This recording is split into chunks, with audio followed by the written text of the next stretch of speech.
Hello friends, praise the Lord. எபேசியர் 5ஆம் அதிகாரம் 16ஆம் வசனம், நாட்கள் பொல்லாதவைகள் ஆனதால் காலத்தை பிரயோஜனப்படுத்தி கொள்ளுங்கள்.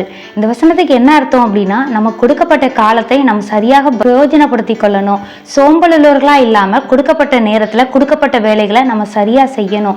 அதுக்கு முந்தின வசனத்தை நம்ம வாசிக்கும் போது, ஞானம் உள்ளவர்களாக இருந்து காலத்தை பிரயோஜனப்படுத்தி கொள்ளுங்கள் என்று பவுல் நமக்கு ஆலோசனை சொல்றதை பார்க்க முடியும். அதாவது நாம் சோம்பேறித்தனமாக இருப்பது புத்தியீனமான காரியம், மதியீனமான காரியம் என்று பவுல் நமக்கு சுட்டி காட்டுகிறார். சோம்பேறித்தனம் அப்படிங்கிறது சத்ரு கையில் எடுக்கிற ஒரு மிகப்பெரிய ஆயுதம். அதுக்கு நம்ம இடம் கொடுத்துடவே கூடாது. நமக்கு கொடுக்கப்பட்ட காலத்தை நம்ம சரியாக பிரயோஜனப்படுத்தி கொள்ளணும். நம்ம எல்லாருடைய வாழ்க்கையிலையுமே தேவ சித்தம் என்பது பொதுவான தேவ சித்தம், தனிப்பட்ட தேவ சித்தம் என்று ரெண்டு வகையா பிரிக்கலாம். பொதுவான தேவ சித்தம் என்பது எல்லாத்துக்குமே பொதுவானது.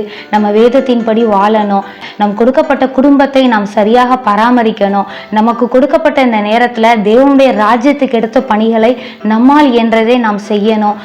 இது எல்லாமே பொதுவான தேவ சித்தம். இதை நாம காலத்தை பிரயோஜனப்படுத்தி சரியாக செய்து கொண்டிருக்கும் போது தேவ சித்தம் நம்முடைய வாழ்க்கையில தனிப்பட்ட விதத்துல வெளிப்படும். நம்ம பொதுவான தேவ சித்தத்தை சரியாக செய்யாமல் சோம்பலுக்கு இடம் கொடுத்துட்டு நம்ம இருந்தோம் அப்படின்னா தனிப்பட்ட தேவ சித்தம் நம்முடைய வாழ்க்கையில வெளிப்படாம போயிடும். பவுல் ரட்சிக்கப்பட்டு ஆண்டவருக்குள்ள வந்த நாள்ல இருந்து அவரால் இயன்றதை அவர் கர்த்தருக்காக செய்து கொண்டே இருந்தார். அவர் ஓடிக்கொண்டே இருந்தார். நிறைய கிராமங்களுக்கு, நிறைய இடங்களுக்கு அவர் போய் சுவிசேஷத்தை அவர் சொல்லிக்கிட்டே இருந்தாரு.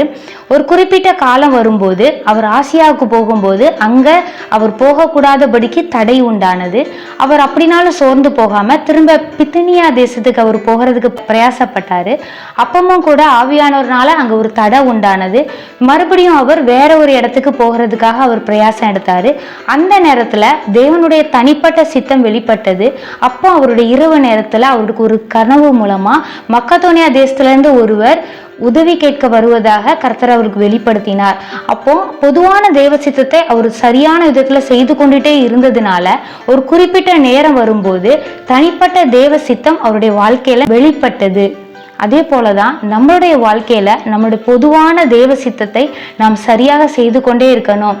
நீதிமொழிகள் 13ஆம் அதிகாரம் 4ஆம் வசனம், சோம்பேறியினுடைய ஆத்துமா விரும்பியும் ஒன்றும் பெறாது, சுறுசுறுப்புள்ளவர்களுடைய ஆத்துமாவோ புஷ்டி அடையும் என்கிறதாக நாம் வாசிக்க முடியும். பிரியமானவர்களே, இந்த கடைசி காலத்துல கர்த்தர் எதிர்பார்ப்பது சோம்பேறித்தனம் உள்ளவர்களை இல்ல, சுறுசுறுப்புள்ளவர்களாய் அவருடைய திராட்சை தோட்டத்தில் வேலை செய்கிற பிள்ளைகளை தான் கர்த்தர் தேடி கொண்டிருக்கிறார்.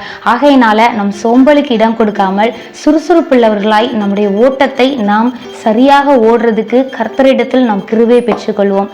God bless you.